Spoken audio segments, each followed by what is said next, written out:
हम बात करेंगे आज 26 से 50 तक के लिए। और ये एमसीक्यू है डीजल मैकेनिक का, जो कि बहुत इंपॉर्टेंट है। What is the name of washer? ये फिगर वाशर का दिया हुआ है। ये कौन सा वाशर है आपका? Plain washer, tab washer, spring washer और टूथ लॉक वाशर। तो ये जो है आपका टैब वाशर है। This is the tab washer. What is the name of screw? ये किस तरह का स्क्रू है आपका? ये देख लीजिए फिगर, आप किस तरह का स्क्रू है। तो grub screw, thumb screw, hexagonal screw, countersink screw. तो ये काउंटर सिंक स्क्रू है आपका। What is the name of countersink screw? ये किस तरह के काउंटर सिंक स्क्रू है? आप इसमें देखेंगे काउंटर सिंक स्क्रू स्लॉटेड है। This is the slotted. पहले ही आंसर में दे दिया है, आप ऐसा नहीं करेंगे, सारा ऑप्शन पढ़ के ही टिक लगाएंगे। ये स्लॉटेड है, मुझे पता है इसलिए मैं कर दे रहा हूँ। ये स्लॉटेड है, slotted countersink head screw है। What is the name of nut? ये फिगर देखिए, ये किस तरह का नट है। अब इस नट की बात करेंगे। ये देखिए लॉक किया हुआ है, तो ये लॉक नट है, कास्टल नट है, स्क्वायर नट है, स्लॉटेड राउंड नट है। तो ये लॉक नट है। Right answer is the one, lock nut. What nut is use to structure और मशीन टूल कंस्ट्रक्शन? तो ये इसमें होता है हेक्सागोनल। ऐसे ऑप्शन पढ़ते थे, square nut, hexagonal nut, ring nut और castle nut. Hexagonal is the right answer. What is the name of nut mark X? अब ये नट दिया हुआ है, किस तरह का ये आपका नट है, आपको पूछा जा रहा है। ये एक्स वाला पार्ट बताया रहा है, एक्स। तो ये है थंब नट, चेक चक नट, थंब नट, डोमेट नट, कैप नट और हेक्सागोनल विथ कॉलर है। तो ये थंब नट है। नेक्स्ट की बात करें, ताला लगाने के लिए एक्सल, सॉफ्ट छेद और अखरोट के स्लॉट को संरेखित करने के लिए किस प्रकार के अखरोट की आवश्यकता होती है? अखरोट किस तरह का होना चाहिए? तो ये किस तरह का नट आपका आएगा?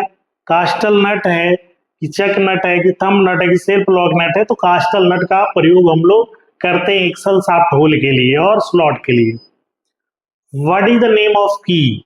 ध्यान से देखिए इस फिगर को, ये किस तरह का की है? हॉलो सैडल की है कि फ्लैट सैडल की है, सर्कुलर टेपर की है कि पैरेलल संघ की है?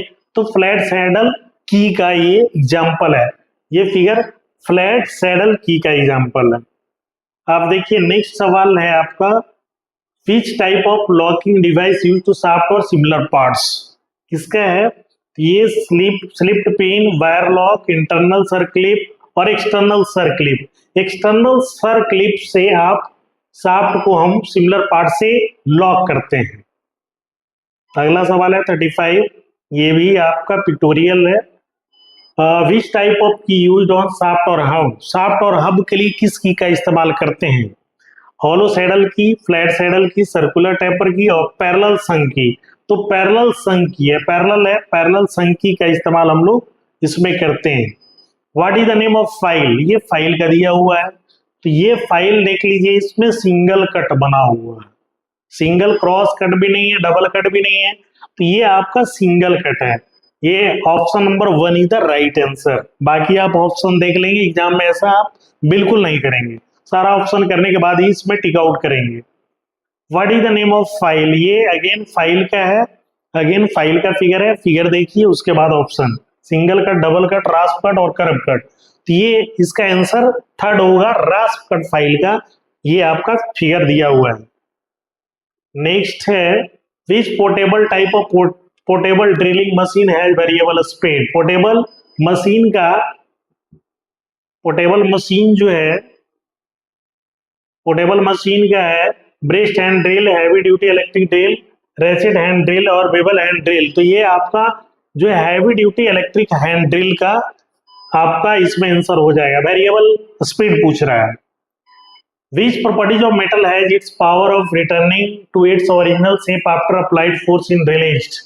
तो ये आपका कौन से प्रॉपर्टी है जो बल हटाने के बाद अपने पूर्वावस्था में आ जाता है? तो ये आप पढ़े होंगे, इलास्टिसिटी। बल लगाएंगे तो इलोंगेशन होगा, बल हटा लेंगे फिर से अपनी ओरिजिनल शेप और साइड को गेन कर लेगा। तो elasticity is the right answer. Which metal is widely use for making casting of machinery parts? Machinery parts को बनाने के लिए किस मेटल का हम लोग इस्तेमाल करते हैं? इसमें देखिए, ध्यान से देखिए, आंसर बहुत ही करीब दिया हुआ रहता है। Grey cast iron, white cast iron, malleable cast iron, wrought iron. तो ये कास्टिंग ऑफ मशीनरी पार्ट्स के लिए हमेशा ग्रे कास्ट आयरन का इस्तेमाल किया जाता है। 41 पे आते हैं, what is the term as a quantity of matter content in body, किसी बॉडी में उपस्थित पदार्थ की मात्रा मास कहलाती है। आपको मास मालूम है, answer third is the right answer. किसी भी बॉडी में जो मात्रा सन्निहित होती है वो मास कहलाता है। नेक्स्ट पे आते हैं, what is called mass per unit volume of substance, mass per unit volume density, density is the right answer. Density equal to क्या होता है, mass upon volume. What is the unit of speed, speed का इकाई क्या है, speed का इकाई क्या है, स्पीड का इकाई क्या है, आप सभी कमेंट बॉक्स में भी बताएंगे स्पीड की इकाई क्या है, metre per second. What is the ratio of power output to power input, आपका आउटपुट अपॉन इनपुट जो होता है ये आपका एफिशिएंसी बताता है। Efficiency equal to output upon input होता है। किसी भी चीज की एफिशिएंसी अगर आपको गणना करना है तो आउटपुट लेते हैं और इनपुट का अनुपात आपका एफिशिएंसी देता है। बाकी ऑप्शन आप देख सकते हैं। Identify the conventional symbol of material, ये किस तरह का कन्वेंशनल सिंबल है, इसमें आपको पूछेगा। ये जो सिंबल दिया हुआ है ध्यान से देखेंगे, वुड का भी लगता है, स्टील का भी लगता है, लीड का भी लगता है, तो आप इसमें देखेंगे लीड है कि स्टील है कि ग्लास है कि पोर्सिलियन है, तो ये स्टील का है। Right answer is the second.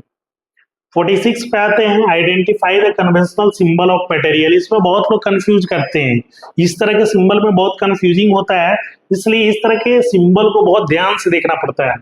Concrete, steel, would और ग्लास, ये क्या है आपका ग्लास का दिया हुआ है कन्वेंशनल सिंबल। 47 पे आते हैं, 47 also conventional symbol of material, किस कन्वेंशनल का सिंबल है। आप देखिए सब में कंफ्यूजिंग सवाल है, बहुत ही आसानी से इसको फिगर को बहुत बारीकी से देखिएगा तब इसका आंसर कीजिएगा। स्टील, वुड, ग्लास और कंक्रीट, कंक्रीट का ये आंसर है, कंक्रीट ही इसका आंसर है, कंक्रीट का ये कन्वेंशनल सिंबल है। 48 नंबर सवाल बहुत इंपॉर्टेंट है, A4 साइज का ट्रिम्ड साइज क्या होता है, ट्रिम्ड A4 साइज का साइज क्या होता है। तो ट्रिम्ड A4 का साइज जो होता है 210 इंटू 297 होता है। ट्रिम्ड A4 साइज का सवाल पूछ रहा है, चलो 210 गुने 297 होता है। 49 नंबर सवाल है, IS मानक के अनुसार ड्राइंग आयाम सही है।